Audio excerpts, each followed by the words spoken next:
आज हम एक स्टूडेंट टीचर की डायरी के पन्नों से देखेंगे कि कैसे एजुकेशन की एक बहुत बड़ी फिलॉसफी असल में क्लासरूम में हर रोज जी जाती है। तो ये स्टूडेंट टीचर अपनी डायरी में लिखती हैं, आज क्लास में किताबों से दूरी बनाई गई। बच्चे भीगे हुए बीजों को देख रहे थे कि कैसे उनमें से अंकुर फूट रहे हैं।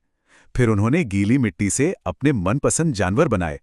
हर कोई अपने काम में पूरी तरह से मगन था और दिन के आखिर में हर बच्चे ने बताया कि उसने क्या बनाया है। कमाल की बात है, जब बच्चे अपने हाथों से कुछ बनाते हैं तो कितना खुल जाते हैं। सुनने में तो ये एक बड़ा नॉर्मल और कामयाब दिन लगता है क्लास का, है ना? लेकिन असल में यहाँ जो हो रहा है वो एक बहुत बड़ी एजुकेशनल फिलॉसफी का जीता जागता उदाहरण है। और इस फिलॉसफी का नाम है प्रकृतिवाद। और मज़े की बात यह है कि शायद उस टीचर को खुद भी इस बात का एहसास नहीं है।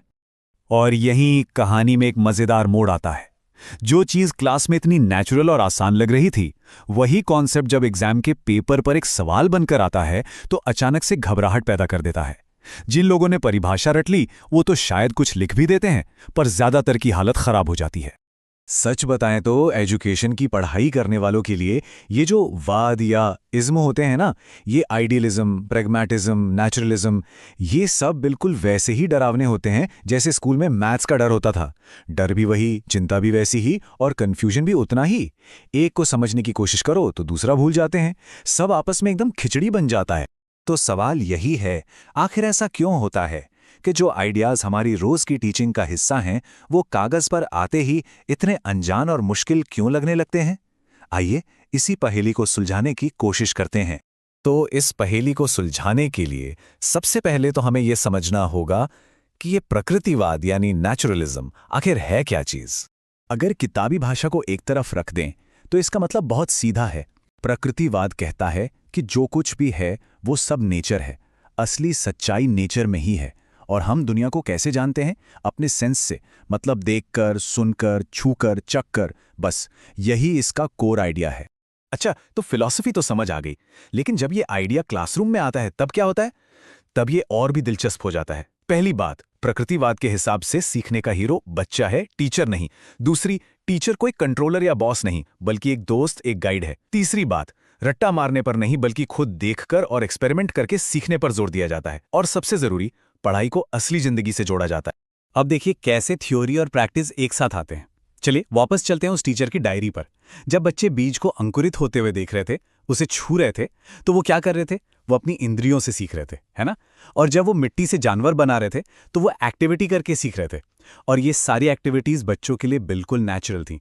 तो देखिए, जो कॉन्सेप्ट इतना भारी भरकम लग रहा था वो तो असल में उस क्लास में हर पल हो रहा था। लेकिन रुकिए, असली दुनिया इतनी सीधी सादी नहीं होती। असल में एक क्लासरूम में एक साथ कई फिलॉसफीज काम कर रही होती हैं। चलिए इस मजेदार मिक्सचर को समझते हैं।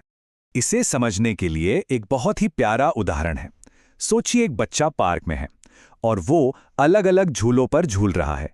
हो सकता है हर झूले के पीछे की साइंस, उसकी फिजिक्स अलग हो, लेकिन बच्चे के लिए तो वो बस झूलना है, एक मजेदार एक्सपीरियंस। बस एक क्लासरूम भी बिल्कुल ऐसा ही होता है। इसे और अच्छे से समझने के लिए प्रकृतिवाद की तुलना एक और वाद से करते हैं, आदर्शवाद या आइडियलिज्म। देखिए, प्रकृतिवाद कहता है कि सच्चाई बाहर है, नेचर में। जैसे पानी हमेशा ऊपर से नीचे ही बहेगा, ये एक नेचुरल लॉ है। लेकिन आदर्शवाद कहता है कि सच्चाई हमारे दिमाग के अंदर है, मतलब दुनिया को हम जैसा समझते हैं वो हमारे विचारों से बनती है।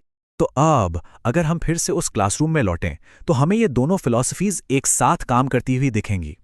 जब बच्चे बीज देख रहे थे, मिट्टी को हाथ से आकार दे रहे थे, तो वो सब क्या था? वो था प्रकृतिवाद। वो असल दुनिया से डायरेक्ट सीख रहे थे। लेकिन जब टीचर ने बच्चों को अपनी बनाई हुई चीज को देखकर खुश होते हुए देखा, वो जो बनाने का आनंद था, वो आइडिया, वो आदर्शवाद था। क्योंकि वो खुशी, वो एहसास मन के अंदर था। तो चलिए अब हम अपनी उस शुरुआती पहेली को सुलझाते हैं। प्रैक्टिस में जो इतना आसान है वो टेस्ट में जाकर इतना मुश्किल क्यों हो जाता है? मतलब हम वापस उसी सवाल पर आ गए, अगर ये सब कुछ क्लासरूम में इतना नेचुरली हो रहा है तो फिर एग्जाम में इसकी डेफिनेशन इतनी भारी क्यों लगती है? तो इसका जवाब ये है, ये जितने भी वाद हैं ना, ये कोई हवा हवाई थ्योरी नहीं है। ये तो बस उन कामों के फैंसी नाम हैं जो टीचर्स पहले से ही कर रहे हैं। मुश्किल तब होती है जब हम काम को उसके नाम से अलग कर देते हैं। जब हम सिर्फ परिभाषा रटने लगते हैं और ये भूल जाते हैं कि ये परिभाषा असल में किस काम के बारे में है। जैसे ही प्रैक्टिस और थ्योरी के बीच ये दूरी बनती है, सब कुछ मुश्किल लगने लगता है। असली समझ तो इन दोनों को जोड़ने में ही है। और ये पूरी बात हमें एक बहुत ही दिलचस्प सवाल पर लाकर खड़ा कर देती है। जरा सोचिए, ऐसे और कौन-कौन से दर्शन या बड़े-बड़े आइडियाज होंगे जिन्हें हम सब अपनी रोज की जिंदगी में इस्तेमाल कर रहे हैं और हमें उनका किताबी नाम तक नहीं पता।